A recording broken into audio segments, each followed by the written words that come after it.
ನಮಸ್ಕಾರ, ನನ್ನ ಹೆಸರು ಸ್ಮೃತಿ. ನಾನು 3ನೇದು ಓದ್ತಾನೆ. ಇವಾಗ ನಾವ್ ಏನ್ ಕಥೆ ನೋಡ್ತೇವೆ ಅಂದ್ರೆ ವಾಲ್ಮೀಕಿ ಋಷಿ ಪತಿ ನೋಡ್ತಾವೆ. ರಘು ಋಷಿ ವಂಶದಿಂದ ಬಂದ ದಂಪತಿಯರಿಗೆ ರಘು ಋಷಿ ವಂಶದಿಂದ ಬಂದ ದಂಪತಿಯರಿಗೆ ಅಗ್ನಿಶರ್ಮ ಅಂತ ಒಂದು ಗೆಂಡು ಮಗು ಇತ್ತಂತೆ. ಆ ಗೆಂಡು ಮಗು ಒಂದು ದಿನ ಕಾಡಿನಲ್ಲಿ ಹೋಗಿ ತೊಳೆದೋಗಿತ್ತಂತೆ. ಬೇಟೆಯಾಡೋರು ಬಂದು ರತ್ನಾಕರ ಅಂತ ಹೆಸರಕ್ಕೆ ಬೆಳೆಸಿರಂತೆ. ಬೇಟೆಯಾಡೋರು ಕೊಡದ್ದರಿಂದ ಬೇಟೆಯಾಡಕ್ ಕತ್ಕೊಂಡಂತೆ. ಒಂದು ದಿನ ಅವನ ಮನೆಯಲ್ಲಿ ಕಷ್ಟ ಬಂದಾಹ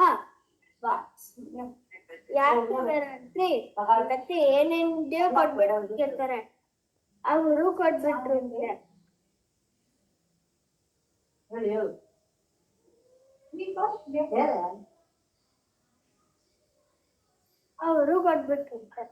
ಆಮೇಲೆ ನಾರದ ಮಹರ್ಷಿ ಬಂದು ಅದು ರತ್ನಕರ ಬಂದು ನಿನ್ನ ಹತ್ರ ಏನೇನಿದೆಯೋ ಕೊಟ್ಬಿಡು ಕೇಂದ್ರು.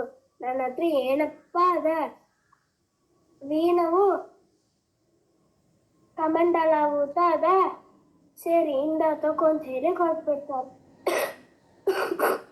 ಎದಕ್ಕಾಗ ಹಿಂಗ್ ಮಾಡ್ತೀನಿ ಕೇಳಿದ್ದಕ್ಕೆ ನಮ್ಮ ಮನೆಯಲ್ಲಿ ಪಾಪ ಬಂದಿದೆ,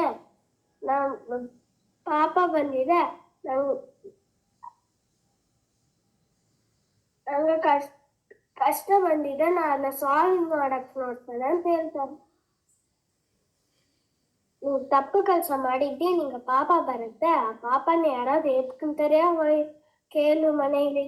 ನಾವು ಹೋದ್ರೆ ನೀವು ಎಲ್ಲಾದ್ರು ಹೋಗ್ಬಿಡುವಿ ಅಂತ ನಾನು ಮರಳಿ ಕಟ್ಬಿಟ್ಟು ಹೋಗ್ತಾನ ಅಂತ ಹೊಟ್ಟು ಮರಳಿ ಕಟ್ಬಿಟ್ಟು ಅಮ್ಮ ಅಪ್ಪ ಅವನ್ನ ತಪ್ಪು ಕೆಲಸ ಮಾಡಿದ್ದಾನೆ, ಆ ಪಾಪ ಬರುತ್ತೆ, ಅದ್ರಿಂದ ನಿನ್ ಕೊಂಚ ಎತ್ಕಂಬ್ರ. ಇಲ್ಲ, ನಾನು ನಿನ್ನ ಹುಟ್ಟಿಸಿ ಬೆಳೆಸಿ ಊಟ ಕೊಟ್ಟ ನಮ್ ಕಳಸ, ನಾವು ಆ ತಪ್ಪು ಕೆಲಸನ ಎತ್ತಂಬಾಕ ಹಾಳಾದ್ವಿ. ಹೆಂಡತಿ ತಮ್ಮನ್ನ ಕೊಂಚ ತಪ್ಪು ಕೆಲಸ ಮಾಡಿದ್ದಾನೆ, ಪಾಪ ಬರುತ್ತೆ, ಅದರಿಂದ ಆ ಪಾಪನ ಕೊಂಚ ಎತ್ಕೊಂಡ್ಯಾ. ಇಲ್ಲ, ನಿಮ್ಮನ್ನ ನಂಬಿತಾ ಬಂದಿದ್ದಾನೆ, ನನ್ನಿಂದ ನಿನ್ ಪಾಪನ ಎತ್ತಂಬಾಕ ಹಾಳಾದ್ರು ತಿರುಸು ನಾರದ ಮಹರ್ಷಿಯೇ ಹುಡುಕಿಂದ ಹೋಗುವಂತ. ಇಲ್ಲ, ನನ್ನ ಪಾಪನ್ನ ಯಾರು ನಮ್ಮ ಮನೇಲಿ ಎತ್ತಿಲ್ಲ, ಸರಿ ನಾರಾಯಣ ನಾರಾಯಣ ಅಂತ ಹೇಳಿದ್ರು. ಅವರು ತಪ್ಪು ಕೆಲಸ ಮಾಡಿದ್ದಿಂದ ಅವ್ರಿಗೆ ನಾರಾಯಣನ್ ಬಾಯಲ್ಲಿ ಬರಲಿಲ್ಲ ಅಂತೆ. ನಾರದ ಮಹರ್ಷಿ ಏನ್ ಮಾಡೋಣ ಅನ್ನೋ ಯೋಚಿಸಿರಂತೆ. ಇದೇನ್ ಕೇಳಿದ್ದಕ್ಕೆ ಮರ ಅಂತ ಹೇಳಿದಂತೆ. ಮರದಡಿ ಕೂತ್ಕೊಂಡು ಮರ ಮರ ಅಂತ ಹೇಳಿ ತಪಸ್ ಮಾಡು ಅಂತಾರಂತೆ. ತಪಸ್ ಮಾಡ್ತಾ ಇರೋವಾಗ ಇರುವು ಬಂದು ಗೂಡು ಕಟ್ಟಿತಂತೆ. ಆ ಇರುವು ಗೂಡಿಗೆ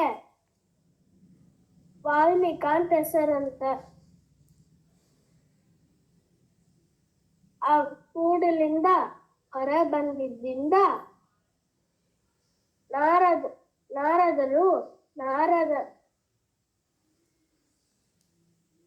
ರತ್ನಾಕರಾಗ ವಾಲ್ಮೀಕಿ ಅಂತ ಹೆಸರು.